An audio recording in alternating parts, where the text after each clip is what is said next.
안녕하세요. 오늘도 이렇게 카메라를 켜게 됐습니다.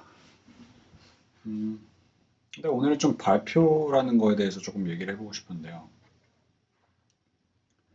저는 기획을 되게 좀 하고 싶어 하는 사람이고, 기획자로서 좀 살아보고 싶은 사람인데, 아무래도 좀 팀 안에서 기획을 하다 보면은, 뭐 꼭 그런 건 아니지만, 이제 좀 리더처럼 하게 되는 경우가 있고, 그다음에 기획자가 아무래도 그 모든 기능이나 이런 것들을 좀 조율을 하고, 뭐 만들고 이런 식으로 하기 때문에 좀 제일 잘 알고 있어야 되고 그래서 이런 것들을 발표를 해야 될 때 발표를 앞에 나가서 하게 되는 경우가 많은 것 같아요.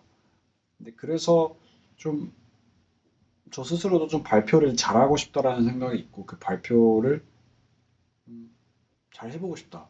좀 더 발표 스킬을 늘려보고 싶다라는 생각을 되게 많이 하는 것 같아요. 그러면서 발표를 잘하는 사람들, 발표를 잘하는 사람들이 되게 멋있어 보이기도 하고요.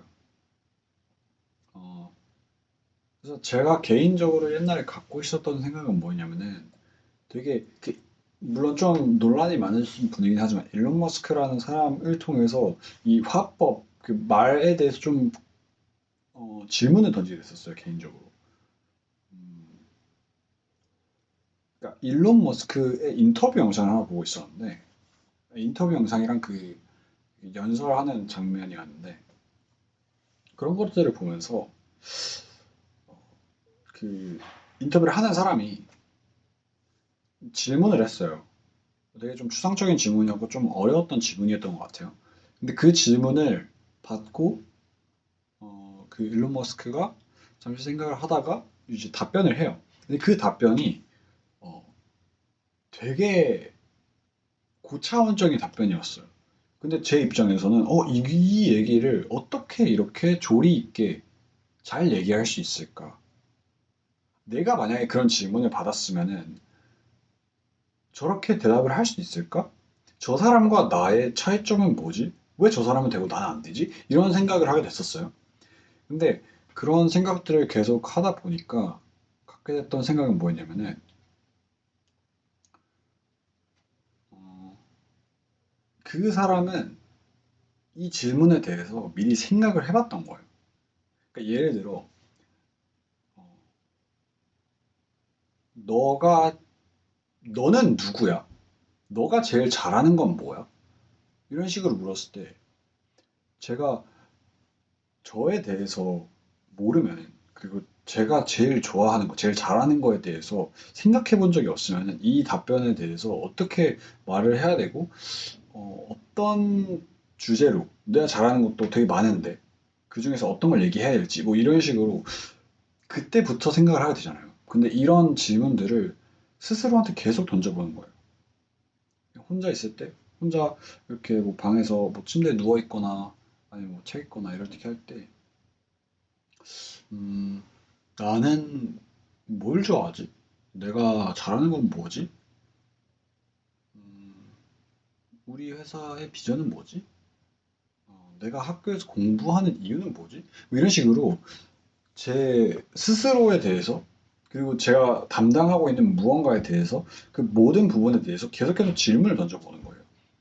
근데 그렇게 했을 때 그, 그 어떤 거든 그 대상에 대해서 좀 구체화할 수 있게 되고 구체적으로 이해를 할 수 있게 되고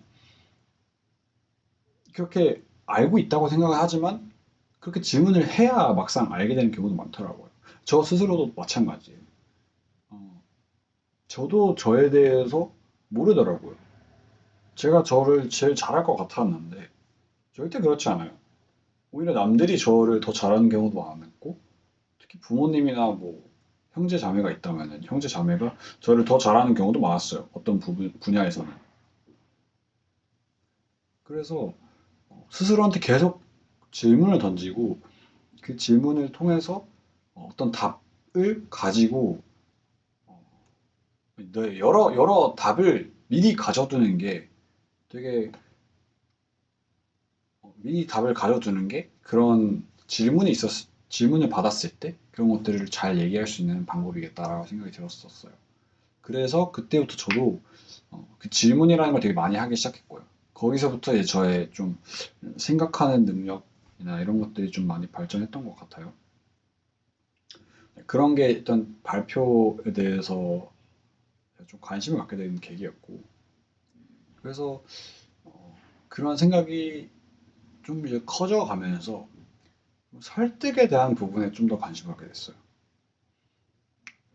이런 말을 하면서, 발표를 하면서, 그저 나에 대해서 표현을 하기보다, 이제 남의 생각을 내가 어떻게 설득시킬 수 있을까? 음, 이렇게 저희가 얘기를 하다 보면은 좀 의견이 맞지 않는 경우가 있잖아요. 근데 사람은 보통 자기가 갖고 있는 생각이 더 맞다라고 생각을 하거든요. 그러면은 나와 반대 의견을 갖고 있는 사람을 뭔가 설득해보고 싶잖아요. 저는 싶었어요. 저는. 그럼 어떻게 이런 것들을 잘 설득할 수 있을까? 사실 기획자한테는 중요한 능력이죠. 왜냐하면 어떤 서비스를 기획을 하거나 어떤 제품을 기획을 했을 때 그거를 결국 왜 만들었는지, 그리고 이게 왜 사업성이 있는지, 이걸 투자자나 이런 사람들한테 설득을 해야 되잖아요. 그래서 일단 설득에 대해서 되게 관심을 갖게 됐었고, 어떻게 설득을 잘 할 수 있을까? 그리고 어떻게 이런 설득을 위한 발표를 좀 더 조리 있고, 좀 더 관심 있고, 좀 더 지루하지 않게 이런 사람들한테 잘 얘기할 수 있을까가 되게 늘리고 싶은 저의 그 기술 중 하나였어요. 그것 때문에 이제 오늘 또 정말 유명한 I Have a Dream이라는 마틴 루터 킹 목사님의 이제 연설을 좀 봐봤는데, 사실 여러 번 들었었어요. 학교에서도 배우고 뭐이 영상도 몇 번 보고 했는데, 사실 그때는 뭐 크게 관심 있게 보진 않았던 것 같아요. 아, 그런 게 있구나 정도였는데, 최근에 다른 사람이 이제 발표를 하다가 그 발표에서 이 I have a dream이라는 그 반복하는 그거를 좀 인용해서 썼더라고요. 근데 그걸 보면서 아, 맞다, 이런 게 있었지라고 생각이 들었고, 이거의 그 원본을 한번 보고 싶다, 그 풀 스피치를 한번 보고 싶다라고 생각해서 봤는데, 일단 생각보다 되게 짧은 스피치였어요. 한 6분 그 정도 되는 스피치였고, 그냥 몰랐는데 이 스피치가 즉흥 스피치였더라고요. 그러니까 대본이 없이 그 자리에서 그냥 한 스피치라더라고요. 정확하진 않아요. 근데 그렇다고 들었어요. 정말 대단하다고 생각해요. 어, 그리고 배경은 이제 흑인들이 미국에서 원래 노예로 살다가 이제 노예 제도가 폐지가 됐어요. 근데 폐지가 되고서도 100년 동안 어, 사실상 노예 제도가 있듯이 이제 차별이 만연했죠. 그래서 이제 마틴 루터 킹이 총대를 메고 이제 연설을 한 건데, 물론 이제 그 사이에 여러 사람들도 듣고 했겠지만, 이제 앞에 나가서 연설을 하는데, 이 연설을 통해서, 물론 이 연설을 통해서만은 아니겠지만, 이 연설을 통해서 정말 많은 변화가 시작됐죠. 그리고 사실 이거를 계기로 보는 사람들이 많고요. 음, 그래서 여기서 제일 유명한 게 I have a dream. 저는 꿈이 있습니다. 이 문구를 계속 반복해 가면서 사람들에게 꿈을 그리게 하는 거예요. 듣는 사람으로서 상상을 하게 하는 거죠. 저는 꿈이 있습니다. 제 흑인 딸과 그 다음에 백인 아이들이 함께 놀이터에서 노는, 그리고 화목하게 노는 꿈을 가지고 있습니다. 이렇게 말을 했을 때 흑인이든 백인이든 둘 다 상상을 하게 되는 거예요. 머릿속에서. 그걸 계속 반복하면서 I have a dream, I have a dream, I have a dream 이렇게 반복을 하면서 그 사람들로 하여금 계속 꿈꾸게 하고, 그런 이상향을 그들한테 주입시키는 느낌이었어요. 제가 이해를 했을 때는. 그러면서 또 그런 반복문을 한 번 더 사용하는 게 이제 어, Let freedom ring from the ring. 네. Let freedom ring. 그 자유의 종을 울려라. 뭐 이런 느낌으로 저는 해석을 했는데, 결국 그 사람들로 꿈꾸게 하고, 그 자유가 지금 당장 진짜로 실천되게 액션으로 옮기게 그 자유의 종을 진짜로 울려라. 너희는 할 수 있다. 이런 식으로 되게 격려를 했던 것 같아요. 개인적으로. 행동을 유도를 하고. 근데 이 스피치가 왜 대단하냐라고 생각을 하면 주제 자체가 일단 제일 어려웠다라고 생각을 해요. 음, 사실 백인 입장에서는 고정관념이죠. 지금까지 그렇게 살아왔고, 그리고 당연했던 거고, 그래서 그렇게 살고 있던 건데, 그 고정된 관념을 이 스피치를 통해서 설득을 하고 바꾼 거죠. 근데 사실 이 고정관념이라는 정말 바꾸기 쉽지 않거든요. 지금도 당연히 아직까지도 해결되지 않은 문제니까 이 흑인에 대한 차별이나 이런 것들은. 그래서 이 부분을 건드리고 이 부분을 설득할 수 있었던 이 스피치는 진짜 대단하다. 어떻게 할 수 있었을까? 그리고 어떻게 이런 걸 즉흥에서 할 수 있었을까? 30대 되는 나이에. 그런 게 저는 너무 멋있고 존경스러웠던 것 같습니다.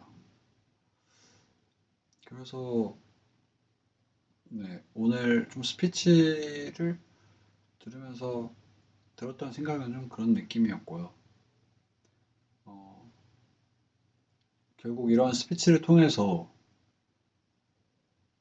진짜로 제가 가진 그 팩트를 나열을 하는 것도 정말 좋지만, 그러니까 물론 이제 데이터를 기반으로 소통을 하는 게 제일 좋아요. 팩트 기반으로. 그래서 어, 통계상 이러니까 이게 팩트다. 이렇게 사실로 증명을 할 수도 있어요. 근데 사실 사실을 알려줘도 이걸 안 믿는 사람들은 분명 존재하고요. 그 다음에 믿기 싫어하는 사람들도 당연히 있어요.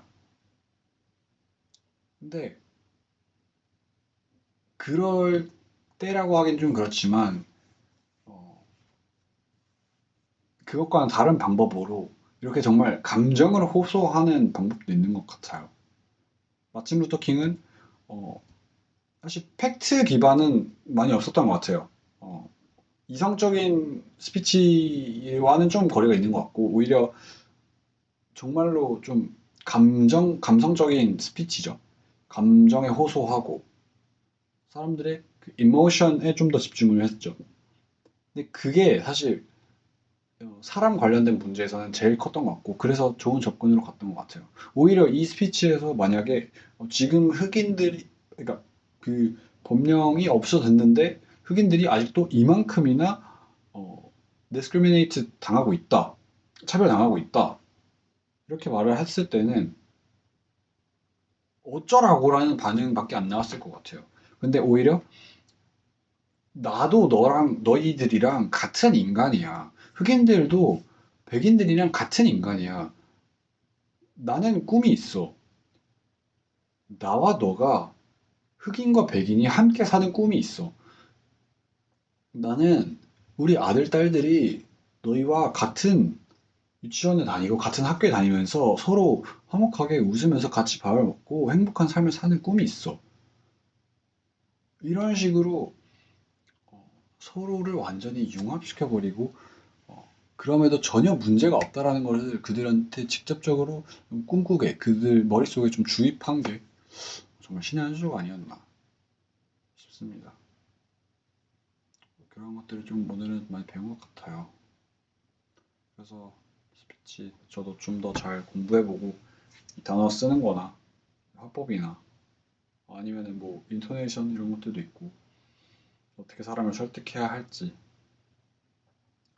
바디 모션, 뭐 페이셜 익스프레션 이런 것들 바디 랭귀지 열심히 공부해 보겠습니다. 이 지금 이렇게 유튜브 찍는 것도 그 일환 중 하나이고요. 저도 이렇게 영상을 찍고 제가 어떻게 말을 하는지, 어떻게 설득을 하는지, 얼마나 주서가 없는지 어떤 표정으로 말을 하는지 이런 것들도 좀 보면서 더 나아지는 제가 되도록 해보겠습니다. 네, 오늘은 여기까지 하겠습니다. 바이바이.